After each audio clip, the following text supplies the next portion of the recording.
सरस्वती हंत सिद्ध सूर्य उपाध्याय साधु सर्व अर्थ के प्रकाशी मांगलिक उपकारी है। तिनको स्वरूप जान रागते वही जो भक्ति कार्य को नमाई स्तुति को उचारी है। धन्य धन्य तिन ही ते काज सब आज भये कर जोड़े बार बार वंदना हमारी है। मंगल कल्याण सुख ऐसो हम चाहते हैं। ओ मेरी ऐसी दशा जैसी तुम धारी, ओ मेरी ऐसी दशा जैसी तुम धारी है। ओ मेरी ऐसी दशा जैसी तुम धारी है। क्षत्र चूड़ामणि नामक यह ग्रंथ 7वें लंब के अंतर्गत चलती हुई इस नई कथा में कल हमने आपके बीच में कुछ चर्चा की, जिसमें जीवंदर कुमार जिस जगह पहुंच गए थे वहां सामने से राजकुमार तीर चलाकर आम तोड़ने का प्रयास कर रहे थे।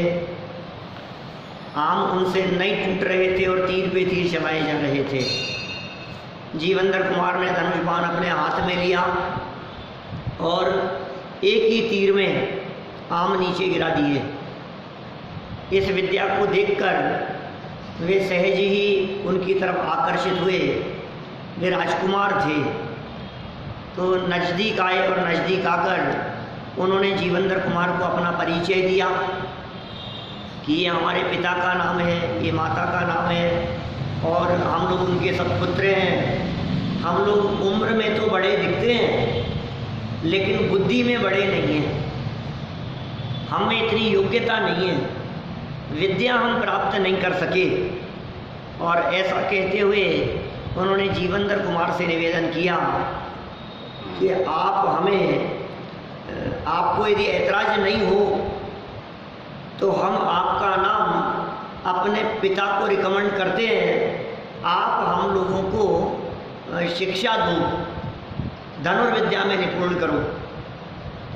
बहुत समय से किसी अच्छे गुरु की तलाश कर रहे हैं हमारे पिता जो राजा हैं, कोई मिल नहीं रहा है। आपको ऐतराज नहीं हो तो आप ऐसा करो। यानी ये बात कल यहाँ कही गई और बहुत ही मार्मिक चर्चा कल यहाँ निकल करके सामने आई, जिसमें इस विनती के तुरंत पश्चात इष्ट पदार्थों के संयोग भाग्य से मिलते हैं, ये चर्चा थी। मूल श्लोक पढ़ लिया था, 71 नंबर का श्लोक था। ये श्लोक तो पढ़ लिया, इसका अन्वयार्थ और अर्थ भी पढ़ा। सरल अर्थ और विशेषार्थ की चर्चा आज करते हैं। इस पुण्योदय में बहुत तरह की बातें कल हमने बतलाई थी और कई इधर उधर की घटनाएं भी आपको सुनाई थी। माने पुण्य पाप कर्म की विचित्रता के संदर्भ में कोई भरोसा नहीं है।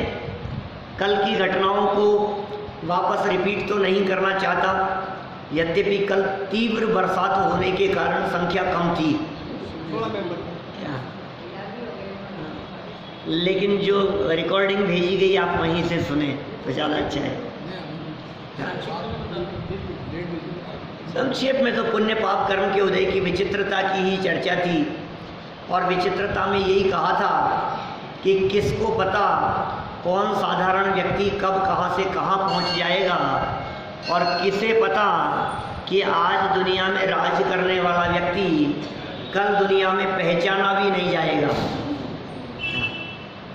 ये दो महत्वपूर्ण बातें थी। मैंने इन दोनों के संदर्भ में पारलौकिक उदाहरण तो आपने अनेक बार सुने हैं, पौराणिक उदाहरण तो हमने लौकिक आसपास के उदाहरणों से चर्चा की। हिंदुस्तान में दिखाई देने वाले और नहीं दिखाई देने वाले वर्तमान में लोगों की चर्चा की, जिसमें आपने फिर भूल गया जगन्नाथ पहाड़िया, आप जानते हैं सब, मुख्यमंत्री आप तो जानते हैं, आप जानते हैं, नहीं जानते ना दीपेश जी, मैं भी नहीं जानता। राजस्थान का मुख्यमंत्री रहा और आज जिंदा है गवर्नर रहे क्या, और कई स्टेट के गवर्नर रहे हैं, आज जिंदा है। और आप और हम जैसे 40-45 साल की उम्र वाले लोग भी उनका नाम तक नहीं जानते, राजस्थान के मुख्यमंत्री होते हुए भी। क्या भैया आप जानते हैं? अब आप सोचो क्या स्थिति है। माने मुख्यमंत्री लेवल का व्यक्ति भी जिंदा होते हुए भी उसी राज्य में लोग उसका नाम नहीं पहचानते हो, इससे ज़्यादा उदय की विचित्रता क्या होगी। और एक प्रधानमंत्री भी है, और दूसरा नाम लिया मैंने, क्या एक प्रधानमंत्री भी है जिनको कोई पूछता नहीं है।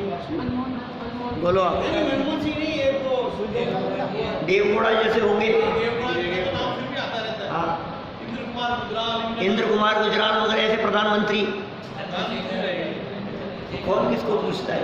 फिर एक दूसरा एग्जाम्पल मैंने दिया था, बस 1-2 वाक्य कह करके आगे बढ़ते हैं अपन लोग।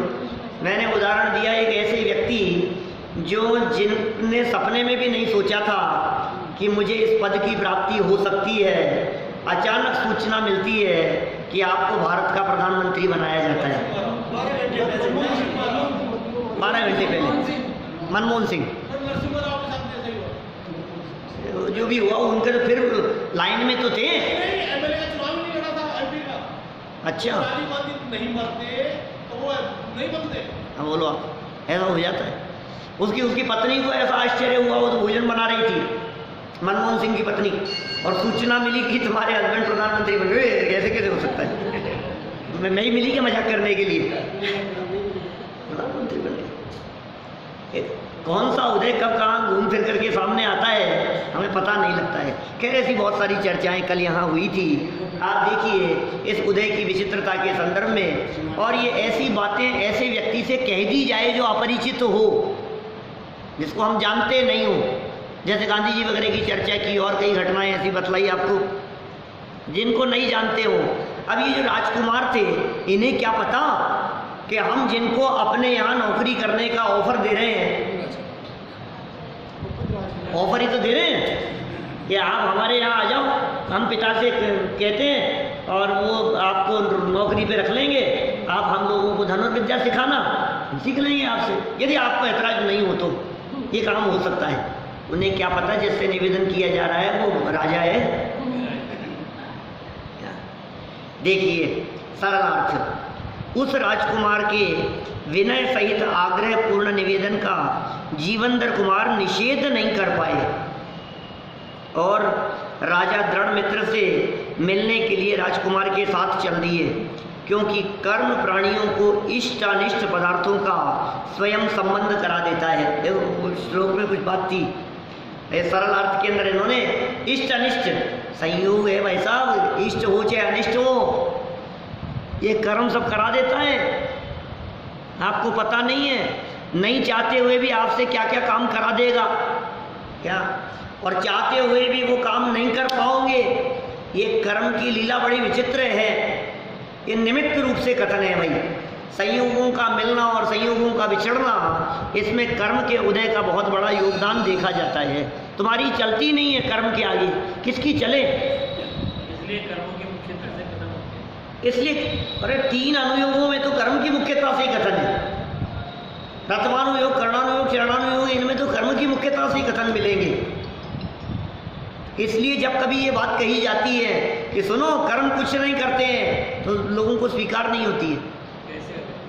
तो कैसे स्वीकार करें? फिर जब हम आगम प्रमाण प्रस्तुत करते हैं तो परसेंटेज निकालने लगते हैं। वो ये कहते हैं 2% तो ये बात मिलती है कि कर्म कुछ नहीं करते, और 98% ये मिलती है कि कर्म ही सब कुछ करते हैं। तो महत्वपूर्ण बात कौन सी हुई? जो 98% कह रहे हैं।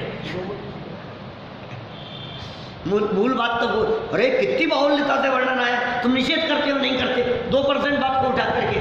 लेकिन भाई वो 2% को स्वीकार करेगा तो इन कर्मों का सारा खेल खत्म हो जाएगा, मुक्त हो जाएगा, संसार से पार हो जाएगा। ये भी जस्ती, वो जस्ती, जस्ती नहीं है, वो जस्ती है।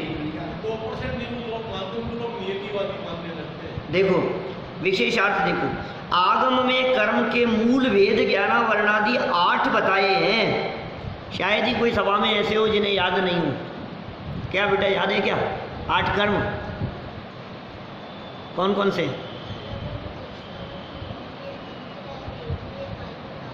एक बार तालियां दो। 8 कर्मों के नाम। सवाल ये नहीं है कि याद है कि नहीं है, सवाल ये है कि अचानक पूछने पर तुरंत जवाब मिलता है। ये बहुत बड़ी चीज़ है। याद किए हुए भी जवाब नहीं दे पाते। चलो ये सब आंटी की मेहनत है।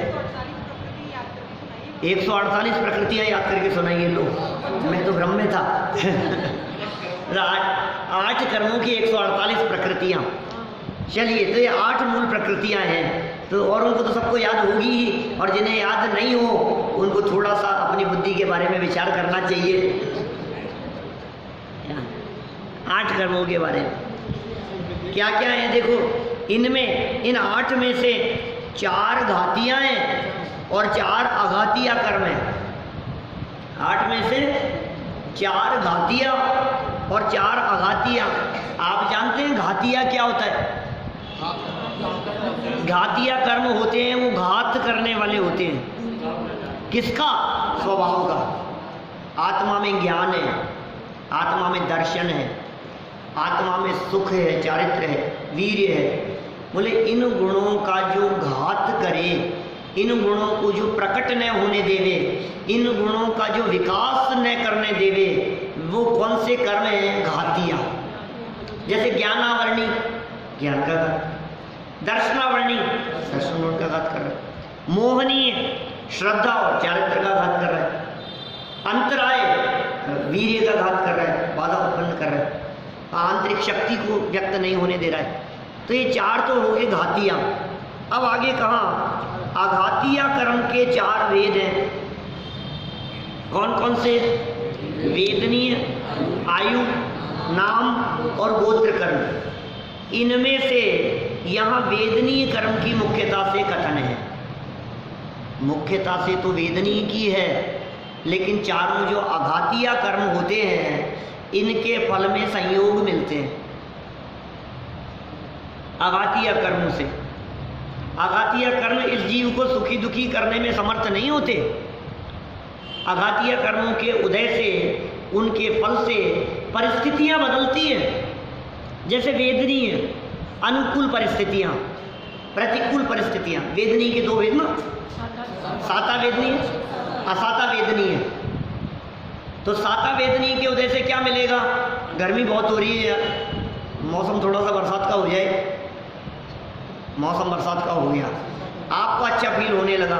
साता वेदनी कर्म का उदय चल रहा है अंदर में। बरसात इतनी तेज हुई कि इसने अपना सर पकड़ लिया, इतनी भी इच्छा नहीं की थी। सारे काम ही अटक गए, रास्ते बंद हो गए, हालात ऐसे दिखने लगे कि ऐसा नहीं हो कि 81 बाढ़ जैसी हालत हो जाए। ये क्या हुआ? तो तुरंत अंदर में जब फीलिंग बदल गई तो उदय बदल गया। तुम्हारा उदय बदला है, तुम्हारे असाता का उदय आ गया। मौसम तो मौसम के हिसाब से, मौसम तेरे उदय से नहीं है, लेकिन तेरी फीलिंग में जो बात आ रही है उन परिस्थितियों को देख करके वो तेरे पुण्य पाप कर्म का उदय है। सारे संयोग, घर कैसा होगा, जमीन जायदाद कैसी होंगी, परिवार कैसा होगा, पत्नी पुत्र कैसे होंगे, ये सब क्या है? संयोग, वेदनीय कर्म। अच्छा, अकेला वेदनीय नहीं, नाम कर्म। नाम कर्म का क्या काम सुबोध जी? शरीर। ये मैं पूछता नहीं हूँ एक्चुअल में, क्या क्या अंकल पीछे? नाम कर्म से शरीर संरचना, माने ये याद होनी चाहिए। कुछ बातें ऐसी है नीरज जी साहब। नाम कर्म से क्या मिलता है? शरीर, शरीर की संरचना, शरीर की व्यवस्थाएं भी। अब कौन करे इस शरीर की व्यवस्था को? कौन चलाए अपने हिसाब से शरीर? कभी कभी मैं जब कर्मों के ऊपर जो मेरे प्रवचन है उनमें मैं इस तरह की बात कहता हूँ, ये 8 कर्म निहाल जी साहब हमारे को निश्चिंत करते हैं।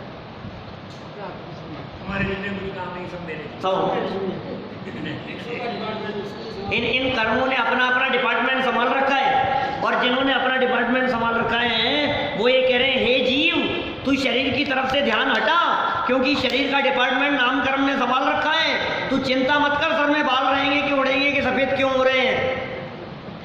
तू चिंता मत कर दांत हिल क्यों रहे हैं और कब तक रहेंगे।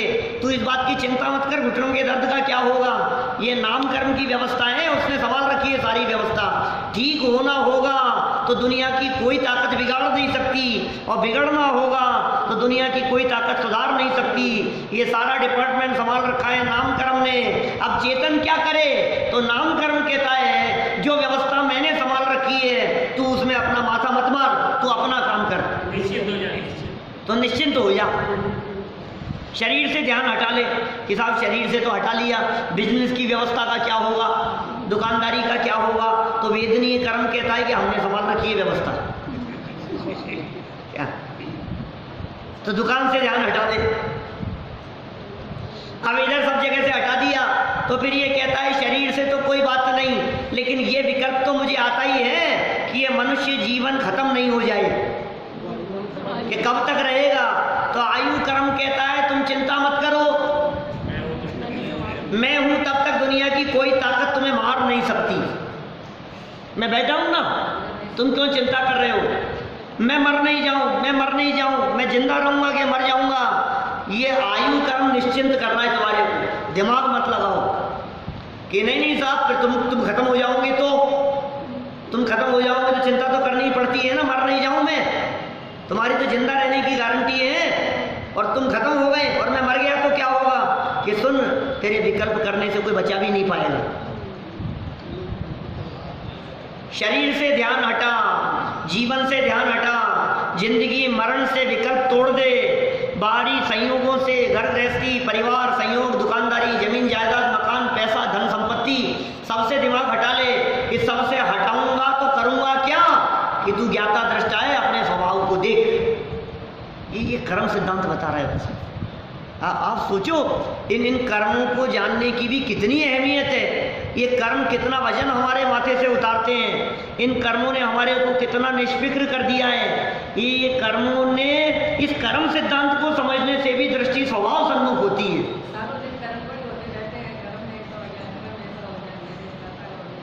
ये कर्म तो निश्चिंत कर रहे हैं, अब ये कर्म को लेकर के रोता है। ऐसा कर्म सिद्धांत का चिंतन कौन करता है बतलाओ। दुनिया में कर्म सिद्धांत की चर्चा करने वाले समाज में तलाशो जरा। आत्मा की चर्चा करने वाले तो कम है। क्या सब चावड़ा जी, सब आत्मा की चर्चा करने वाले तो कम है। ये भी चावड़ा है आपके बगल वाले। आत्मा की चर्चा करने वाले तो कम है। सुनो, कर्म की चर्चा करने वाले तो समाज में बहुत है। कर्म का उदय, कर्म का उदय, कर्म का उदय, क्या करें साहब। अब वो कर्म के उदय की चर्चा करके रोते हो या कर्म की चर्चा, उदय की चर्चा करके प्रसन्न होते हो। बोलो, तुम कर्म सिद्धांत को सही रूप में तुमने कब पढ़ा। कर्म के उदय की बात कर करके रोते रहो तो तुम्हें कर्म सिद्धांत पढ़ना नहीं आया। कर्म सिद्धांत की चर्चा करके दृष्टि स्वभाव सन्मुख हो, उसने सच्चे अर्थों में कर्म सिद्धांत को पढ़ा है।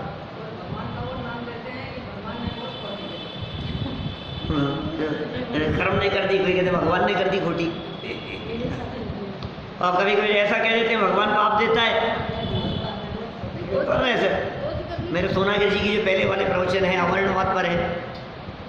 अभी तो सम्यक तो सन्मुख मिथ्या दृष्टि पे किए जो प्रवचन हुए। सम्यक तो कैसे हो उस विषय पर हुए।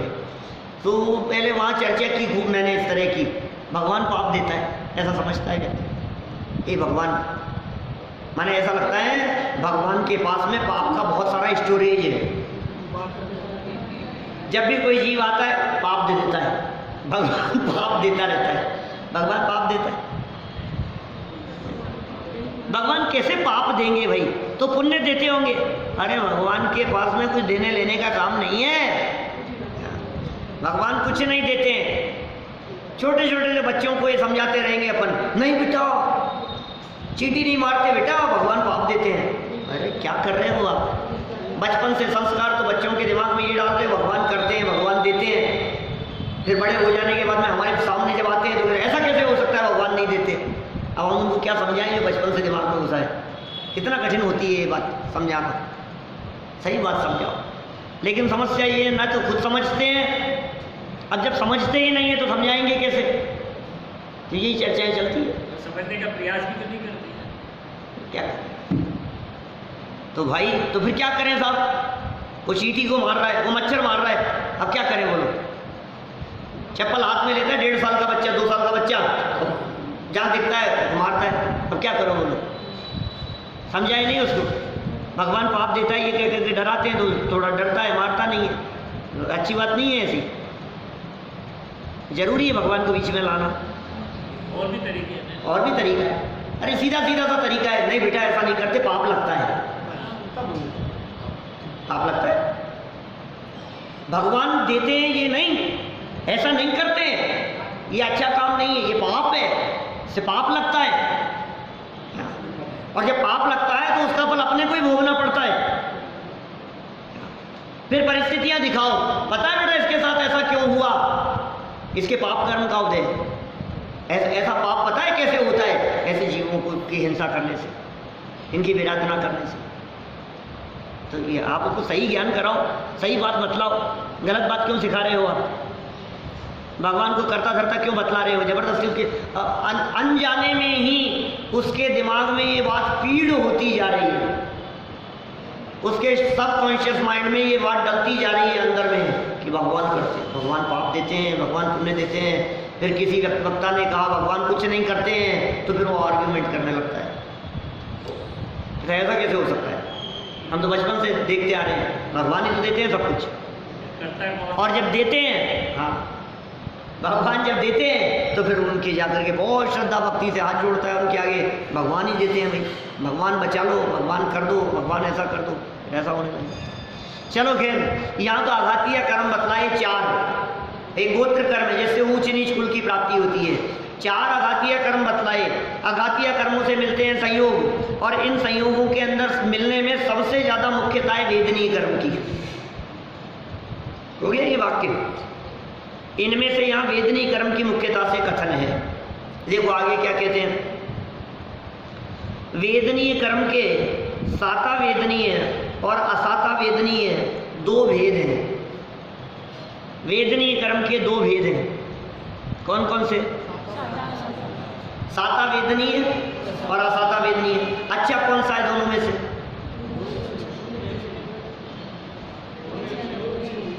दोनों ही अच्छे नहीं है। किसी को अच्छा तो नहीं लग रहा है? मैं देख रहा हूँ अपनी सभा में कोई ऐसे तो नहीं है जो ये कह रहे हों कि साता वेदनीय अच्छा है दोनों में से। हाँ, है तो नहीं अच्छे। क्यों? क्योंकि दोनों बेटे किसके हैं? बोले वेदनीय के, माने कर्म की संतान है। तो कर्म अच्छा है कि नहीं है? कर्म अच्छा है कि छोड़ने योग्य है? ये कर्म तो छोड़ने योग्य है। ये कर्म छोड़ने योग्य है, तो जो छोड़ने योग्य है उसमें अच्छा बुरा छाट रहे हो आप। है अच्छा, हिंसा अच्छा है कि झूठ अच्छा है? बोलो। अच्छा, चींटी की हिंसा करने में और एक मनुष्य गति के जीव की हिंसा करने में, दोनों में क्या अच्छा है? नहीं, फिर भी कंपैरिजन तो करो दोनों में से। यदि ये मौका मिले कि एक तरफ मनुष्य को मारना है और एक तरफ चींटी को मारना है, तो बोलो किसको मारोगे?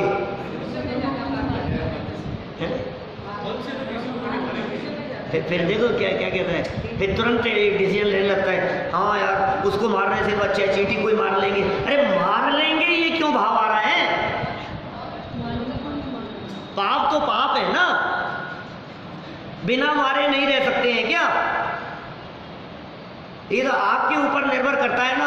हम दोनों को नहीं मारेंगे कि साहब बड़ा झूठ बोलना ज्यादा अच्छा है कि छोटा झूठ बोलना ज्यादा अच्छा है?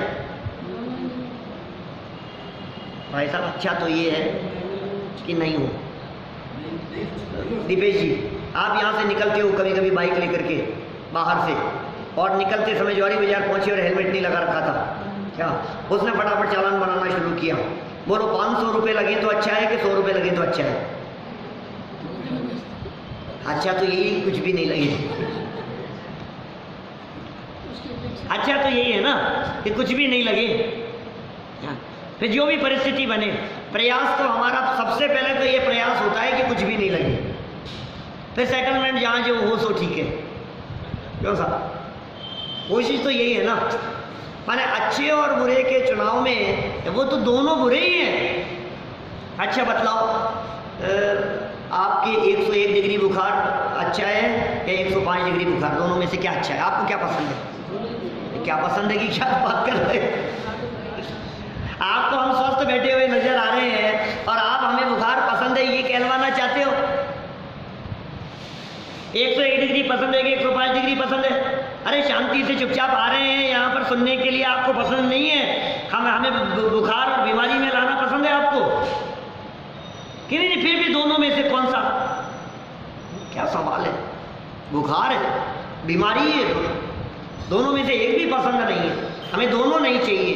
तो वेदनीय कर्म दो भेद हैं, इनके पुद्गल विपाकी और जीव विपाकी भी दो भेद कहे जाते हैं। क्या?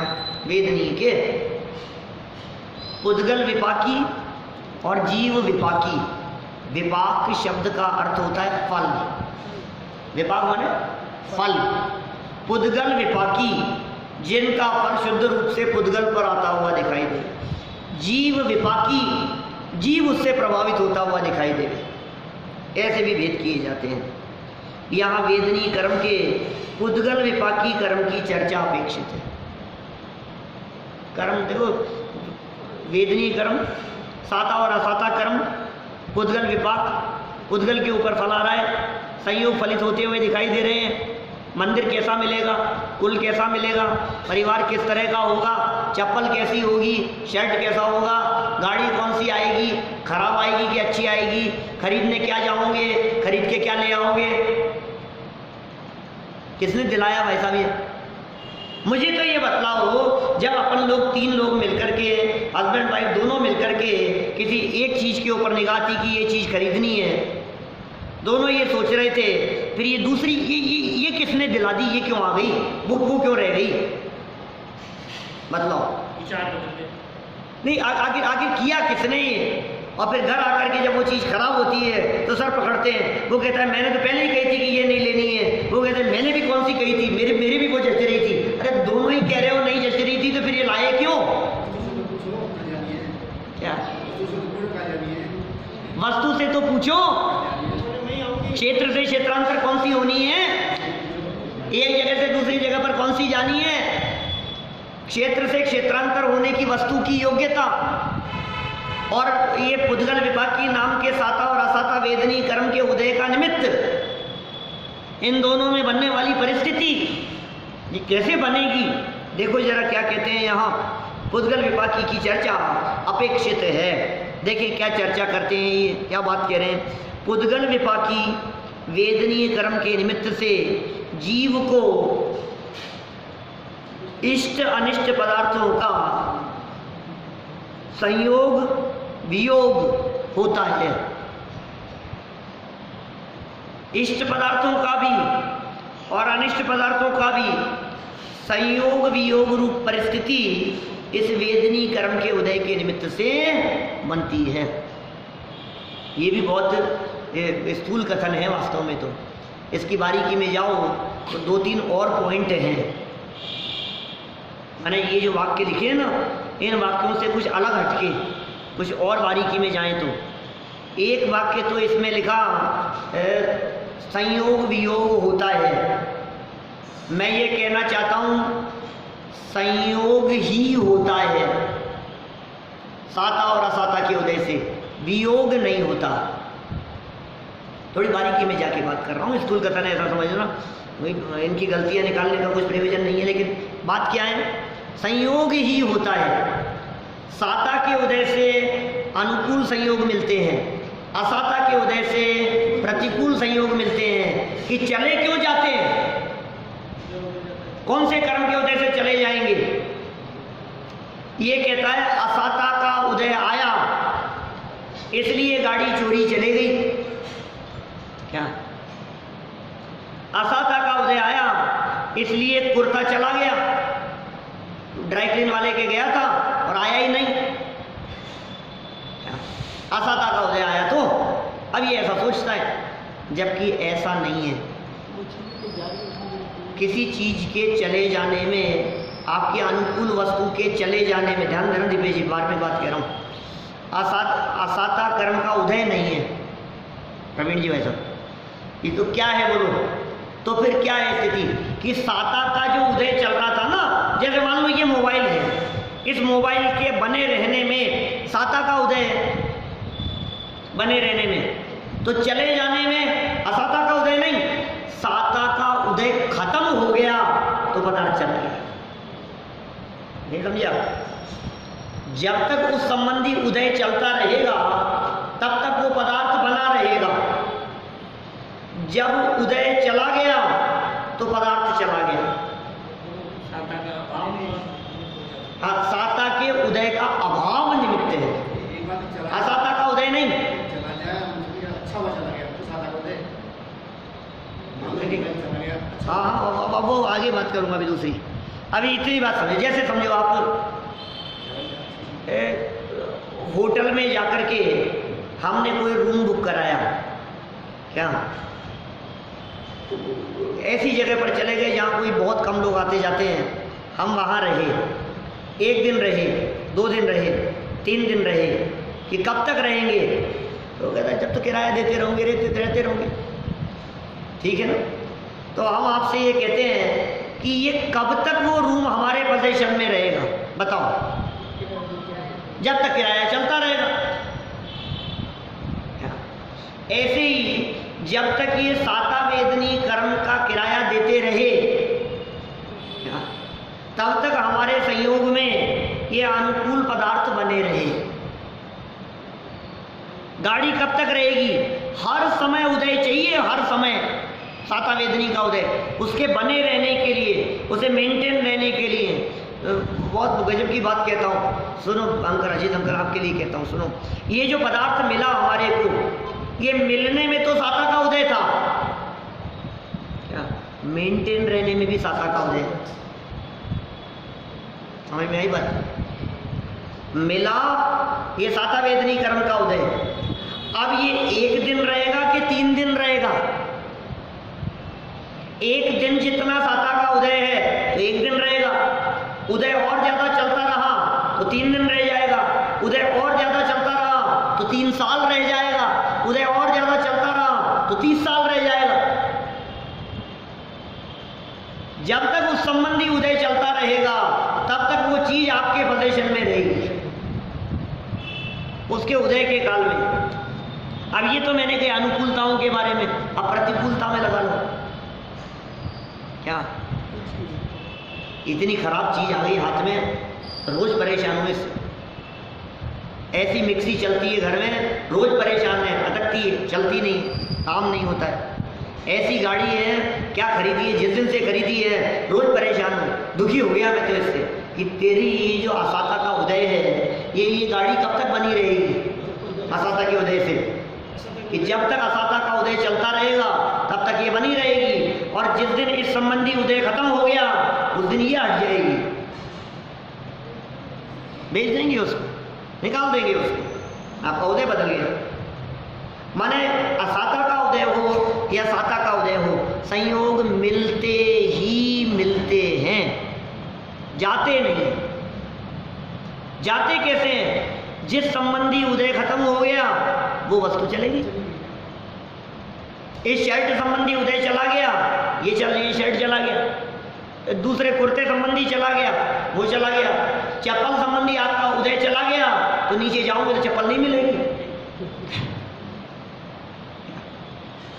अब आपको मेरे असाता का उदय है इसलिए चप्पल चले गई, असाता का उदय नहीं, चप्पल पहनने रूपी साता का उदय जो चल रहा था वो उदय खत्म हो गया। ख्याल में आई बात? माने दोनों के उदय में संयोग मिलते ही मिलते हैं। एक के उदय में अनुकूल मिलते हैं, एक के उदय में प्रतिकूल मिलते हैं। जाते कैसे? उदय समाप्त हो जाने पर, साता वेदनी का उदय समाप्त हो जाने पर अनुकूल चले जाते हैं, असाता वेदनी का उदय समाप्त हो जाने पर प्रतिकूल चले जाते हैं। अब सुनो, उनके आने जाने में वो कारण है। अभी तो और इसी बारे में कहता हूँ नई बात, और सुनो। अभी तक तो ये कही कि साता और असाता के उदय से आते हैं।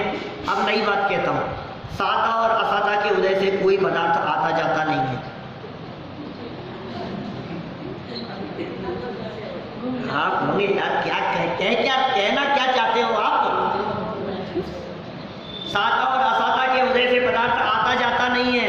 अभी तो कह रहे थे आते ही आते हैं, अब कह रहे हो आता जाता नहीं है। कि हाँ, पदार्थ का क्षेत्र से क्षेत्रांतर होना अपनी योग्यता से होता है।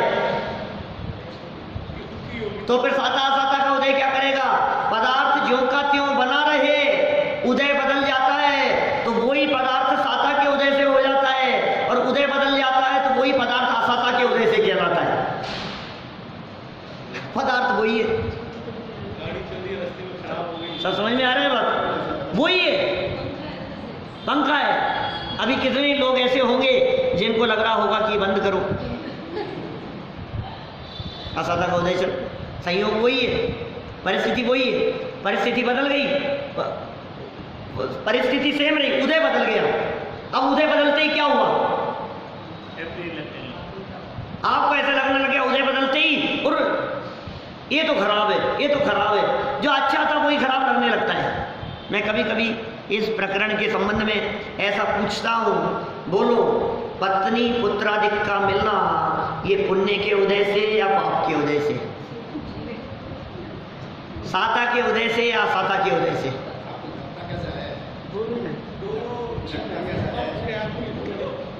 बोलो क्या जवाब देवे? बोलो अरुण जी साहब। हाँ, दोनों ही है। पुण्य के उदय से कि पाप के उदय से? अजी भैया, अच्छी लगे तो साता, अच्छी लगे तो साता, और आधा ही वाक्य बोलोगे, प्राण पिए तो असाता। आपके पुण्य के उदय से के पाप के उदय से, कि हम क्या बताएं? जब जब देवी जैसी दिखाई देवे तो साता का उदय, और जब दहाड़ी जैसी दिखे तो असाता का उदय।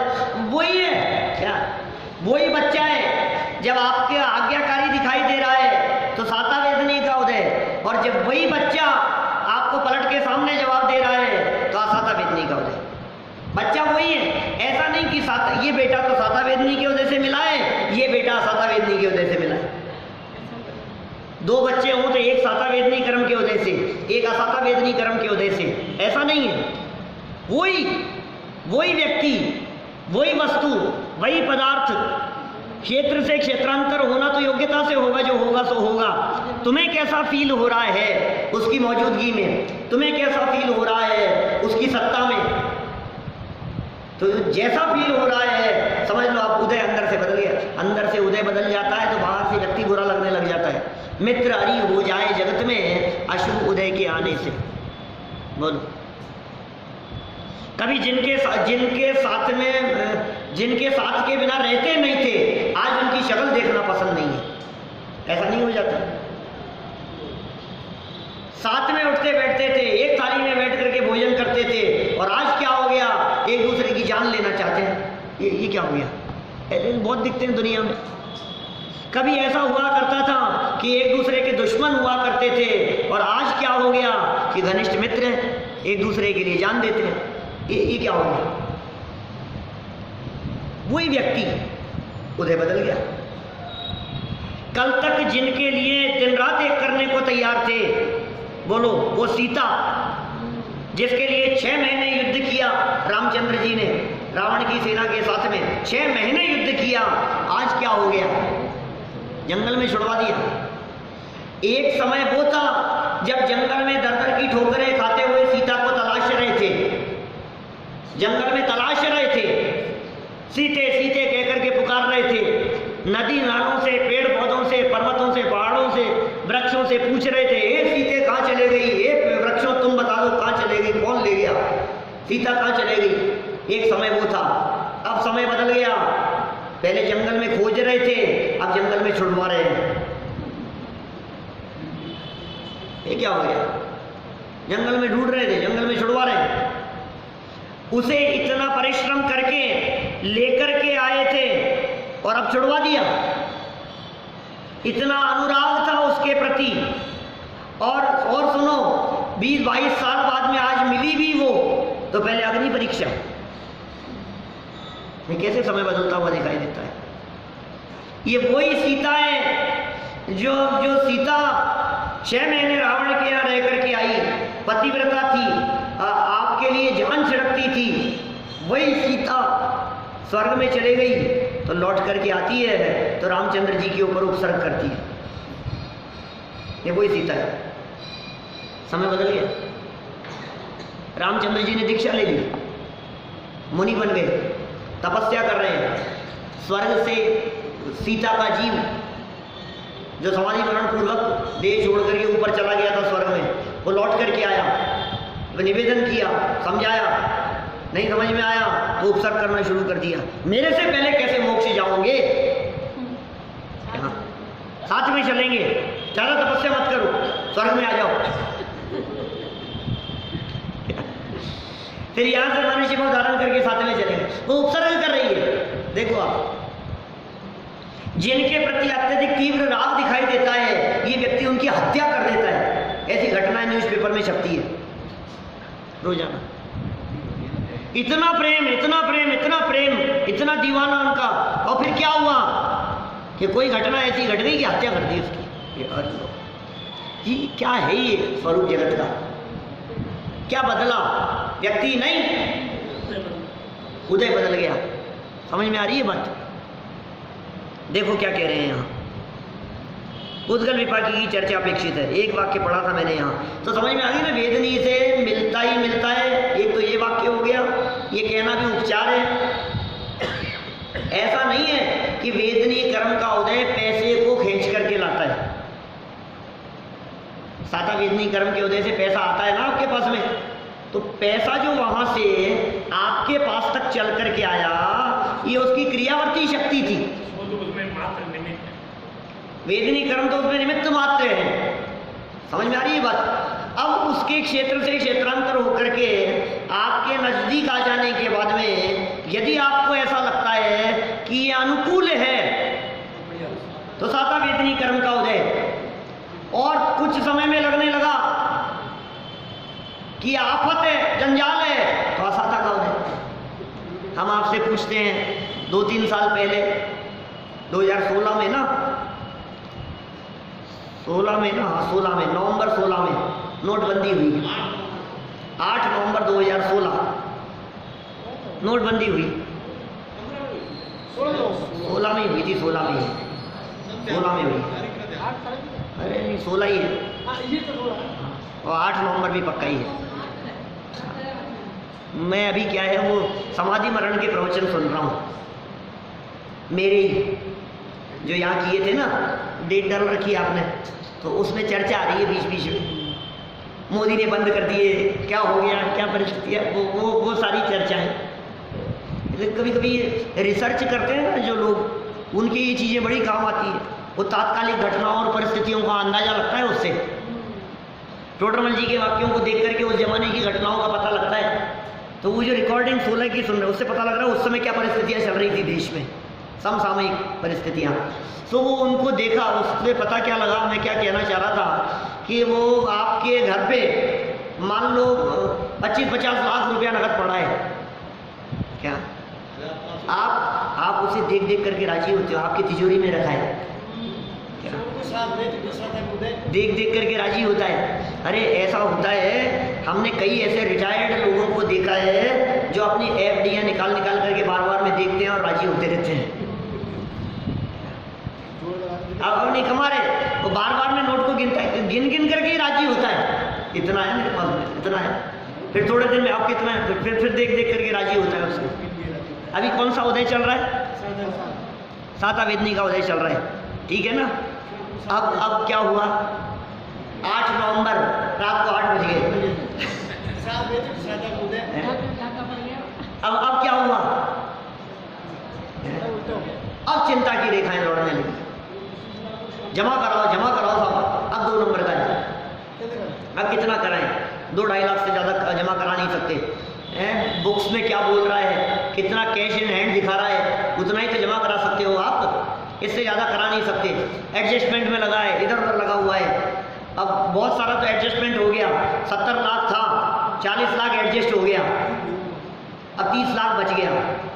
3 महीने निकल गए, 6 महीने निकल गए, कोई एडजस्ट नहीं हुआ, आपके घर में पड़ा हुआ है। अब बताओ आपको कैसा फील होता है? आप इसको कहीं बोरे में भर करके